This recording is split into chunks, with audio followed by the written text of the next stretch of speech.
So we have some breaking news for you in our Law and Justice lead. Some survivors and family members of dead pedophile Jeffrey Epstein and their families, as I mentioned, just got out of a meeting with the acting Attorney General, Todd Blanche, who's been nominated to be Attorney General permanently. This meeting only came after Republican Senator Tom Tillis threatened to vote no if Blanche didn't meet with these survivors ASAP. Mr. Blanche said very quickly yesterday that he would meet with the victims, the Epstein victims, today, if it could be arranged. I expect that meeting to occur before I'm willing to vote out of this committee. And I'm trying to get to yes, but this is a very important part of getting to yes. With me now, Sky Roberts and his wife, Amanda Roberts. Sky's sister, Virginia Giuffre, was an Epstein survivor, one of the most vocal advocates for victims of sexual assault. She died by suicide last year. So you guys just got out of the meeting. How was it? I think it was everything we expected it to be. It was everything that, unfortunately, Todd Blanche has been doing to us for the past 9 months. There were no real admissions. There were no real commitments being made. There was a lot of diversions when, we asked about specific comments about, like you mentioned, there weren't investigative leads, and a lot of it was like, I didn't really say that, that's not what I meant. And so a lot of it was just, there was no really getting to the bottom of it, and us really trying to give him the meat to the story. There was just a lot of circles, and it felt very deflating. So, Sky, Danny Bensky, who testified today, who's been on the show, she's an Epstein survivor as well. She said the meeting was just lip service. Is that how you view it? Yeah, I mean, here's the thing. I want to be honest with you. We were really trying to work with Todd Blanche in this scenario. I want to be very clear to anybody that's watching this.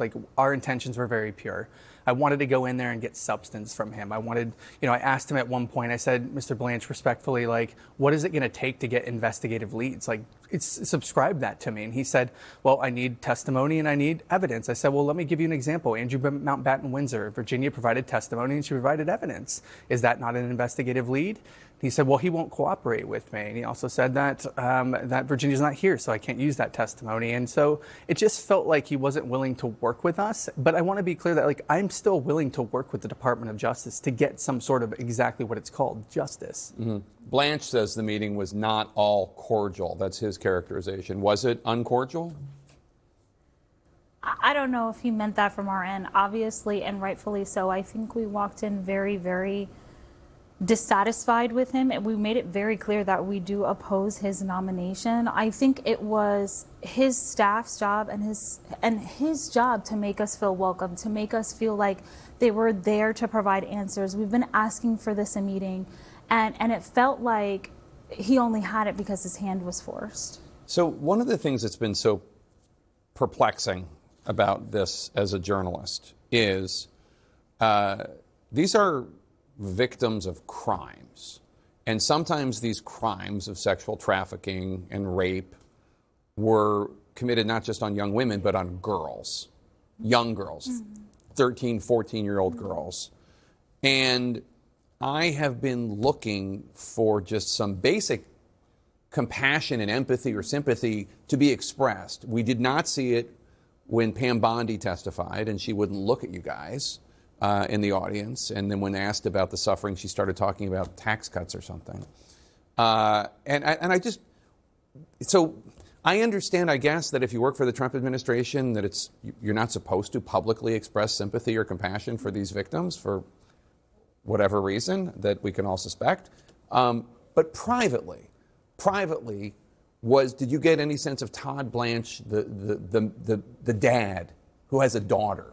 Was that person in the room? Anybody just I'm so sorry what you went through? Anything like that? It was not a sense of compassion, unfortunately. I think there was a lot of deny until, the formalities of what this was supposed to be.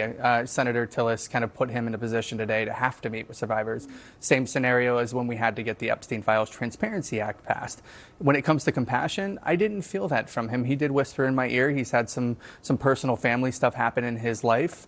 And I think he tried to express that with me. But in that scenario in specific, I don't think it came across genuine in the sense where I don't feel like he's moving forward from that meeting with anything different than when we started.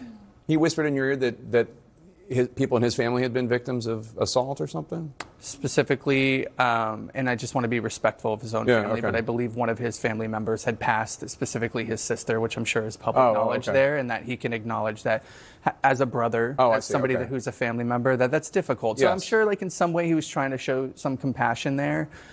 And I want to work with this department, but the reality is that what they showed us today is that unless there's a future meeting that's going to take place, I didn't leave that meeting feeling, and I don't think anybody did, feeling like we walked away with anything more than what we went in there with. So when you guys met with the chairman of the House Oversight Committee, James Comer, privately, he met with survivors and he met with you too, and you provided him with leads, and you provided him with testimony, and you provided with him, and you named 3 people, 2 of whom are still alive, and Comer, you told me, seemed compassionate and serious about investigating them.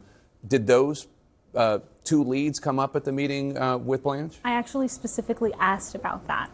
And I think they got caught up on verbiage. We didn't get a referral. I think you're talking about a letter. And I said, okay, so did you receive the letter from Comer with the 2 suggestions of gentlemen that you should investigate? And then they just wouldn't even answer that. It just completely diverted. And so for him to say that there aren't any individuals, I specifically said, we had a very productive meeting with Comer.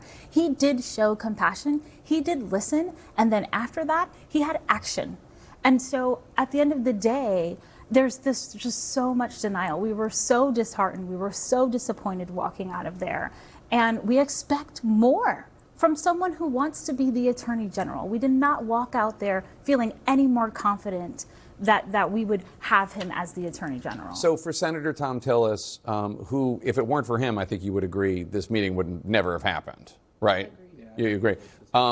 What would you want him to know about the meeting? Because he seemed to think, and look, I don't belittle what he said. He said, basically, I'm going to vote no unless you meet with these survivors. Yeah. And Blanche did it. Yeah. But what would you want Tillis to know about the meeting? Thom Tillis is a businessman. Mm-hmm. He said it very clearly himself. I'm not a politician. When it comes to your word, it's your word. Did he fulfill his word today? Yes. His hand was forced. He forced his hand, and thank you for that. We appreciate it.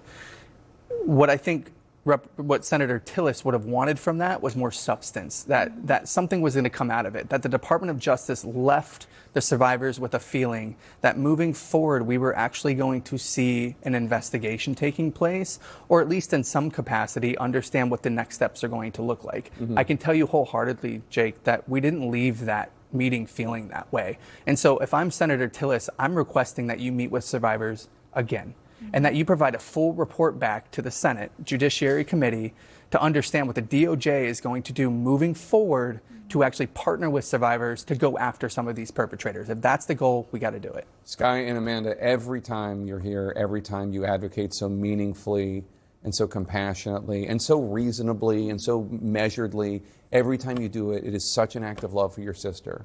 Thank you. Every time you do it, and I know wherever she is, she's hugging you and loving you right now. Thank you so much.